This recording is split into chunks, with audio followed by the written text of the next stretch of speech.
New rules are coming in for landlords at the end of July 2025. This new rule has everything to do with renovictions and some of the new rules that are in place, including getting a license, what you need to compensate the tenants with, and what that process looks like after the renovation is complete. Let's break down all these new rules that are coming in, and let's take a look at where to find that information on the City of Toronto's website. Let's start here. Toronto Star just put this article out. Toronto's bylaw takes effect Thursday, which is July 31st, 2025. Here's what you need to know. The new bylaw aims to prevent landlords from evicting tenants for renovations in bad faith. This is written by Manuela Vega, housing reporter for the Toronto Star. Highly anticipated bylaw meant to prevent Toronto landlords from evicting tenants under the guise of extensive renovations goes into effect on Thursday. This is called the Rental Renovation License Bylaw, not meant to stop evictions for renovations altogether, but to discourage landlords from misrepresenting that they need to evict tenants over extensive rentals in order to get new, higher paying tenants to move in, a practice often referred to as renoviction. Mayor Olivia Chow said she's heard several instances of tenants being evicted for bogus renovations, such as a landlord wanting to add new tile to the bathroom or new cupboards to the kitchen. For many Torontonians who have been in their homes for many years, being forced to move means they won't be able to find a part in the city they can afford. Chow says that the bylaw would come to the rescue thanks in no small part to tenant advocates. While most landlord-tenant laws is provincial, under the Residential Tenancies Act, the RTA, some municipalities such as Hamilton and London have added rules meant to protect tenants against renovictions under their jurisdiction. There are limits to the city's power to stop tenants being displaced, and says there's good reason for cautious optimism among tenant advocates over the new legislation. When we take a look at these articles and these new rules, there's always those two sides of the equation. There's the landlords and the tenants. So when we break down the rules for both on the City of Toronto's website, it does have both responsibilities on both sides. This article does go on to say what is a renoviction. It says under the Residential Tenancies Act, a tenant can be evicted if a landlord intends to do repairs or renovations so extensive that they require a building permit for the unit to be vacant. And tenant advocates often say this is done in bad faith to get around rent control laws and move higher paying tenants in, a practice known as a renoviction. Now, there is one thing that did come into play here, and this says that the landlord tenant board has ruled it does not have the authority to kick out new tenants in order to allow old tenants back in. So if you do the renovation and new tenants move in, then they can't kick out the new tenants in order to get in the old tenants. So it'll be interesting to see how that plays out. So what exactly is in the rental renovation license bylaw? Well, landlords must apply for a license within a week of giving a tenant an N13, which is the eviction notice for renovations that require tenants to move out. The license application costs $700 to the City of Toronto and requires the necessary building permits. Also, they have a cost on that, plus a report from a professional license by the Ontario Association of Architects or Professional Engineers Ontario saying the renovations require the unit to be vacant. How such a professional could determine the necessity of vacant possession is the more controversial parts of the bylaw. Now, this is something that I will just mention that generally, if you are doing a renovation, there are different levels of renovation where an architect would be required. If you're removing walls and basically turning, for example, a semi-detached to an open concept, you may require a structural engineer or an architect. If you're adding in extra stories or an extension at the back, having an architect come in and determining if you can put in a new kitchen is not exactly something where an architect would be needed. And to get an architect on site in order to sign off or to create a strategy or a plan for this might be a significant cost for the landlords just to get through this process that says, yes, you do need the work to be completed by a professional. Now, yes, you will need to evict your tenants in order to add in a new kitchen and floors or whatever it may be. Now, there's also added costs to the landlords for the tenants, and it's actually on top of all the licensing, the architects, the permitting process. Licensed landlords must pay tenants a one-time moving fee, either $1,500 if they have a studio or one-bedroom unit, or $2,500 if they have a 2 or more bedrooms, regardless of whether the tenant wishes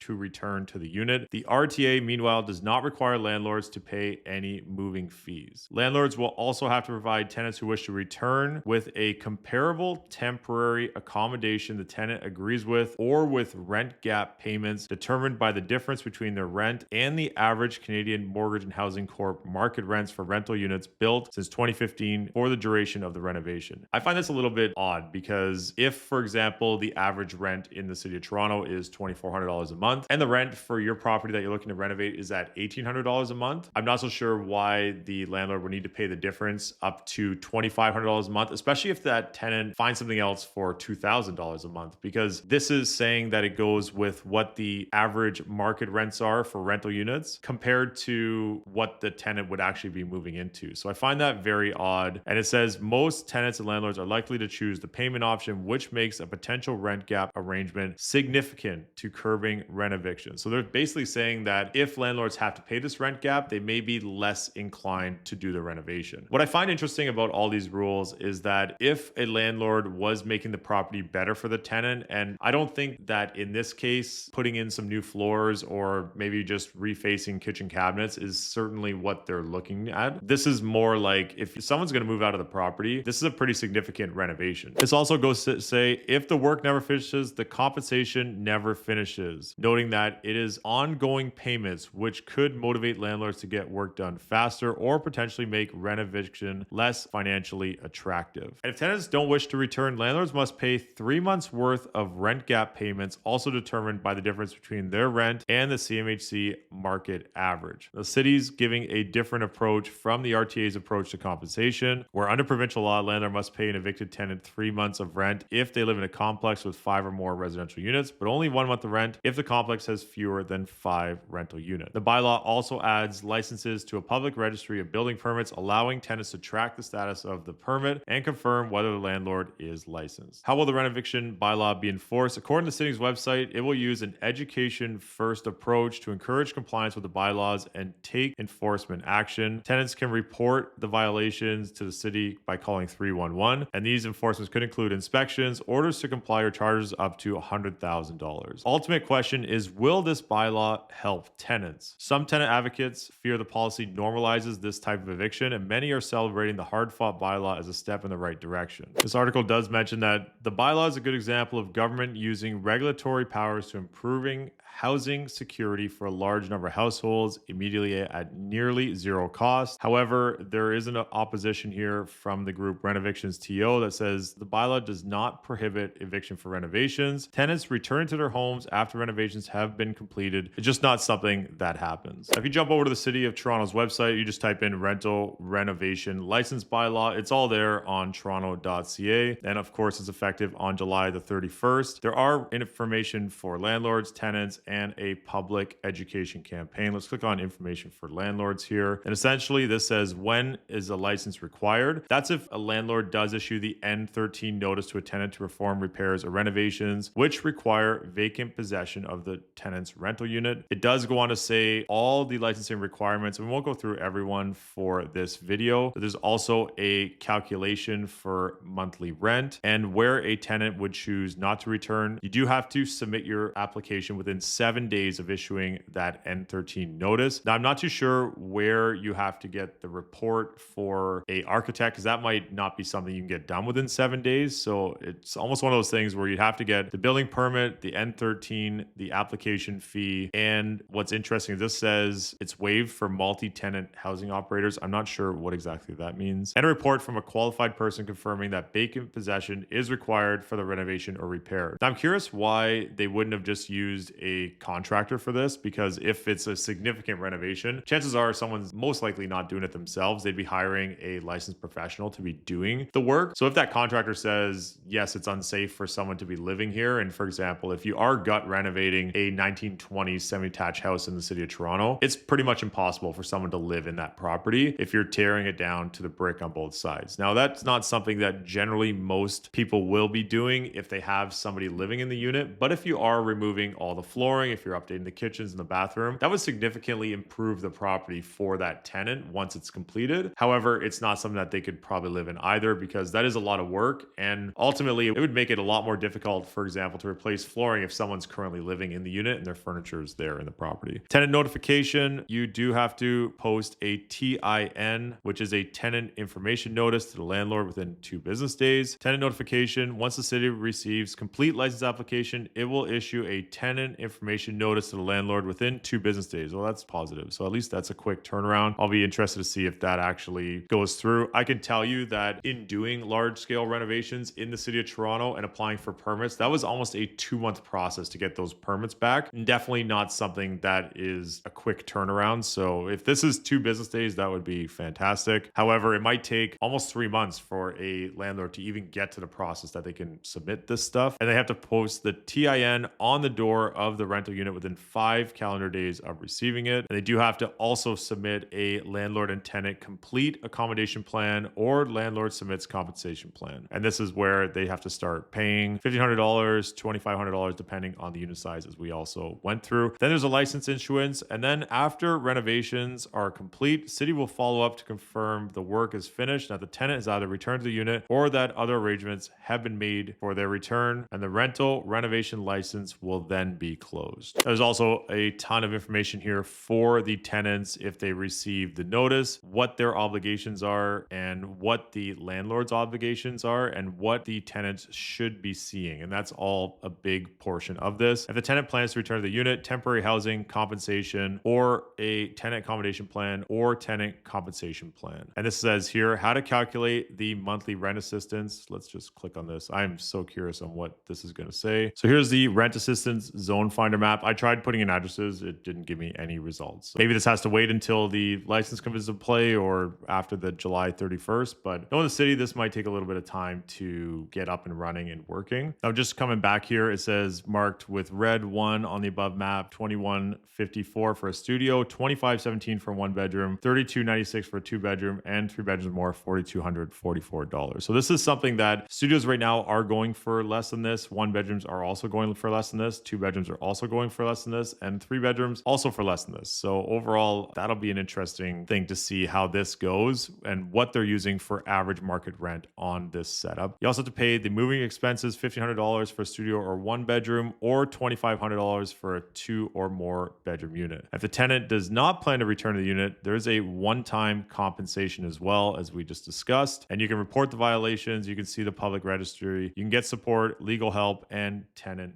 resources. So you have it, the new Renoviction bylaws coming into effect July 31st, 2025. Love to hear your thoughts in the comments down below. Do you think this is a good thing for tenants? Do you think it's a good thing for landlords? And do you think it's a good thing for basically both sides? I'm Michael Ouzas. Thanks for watching.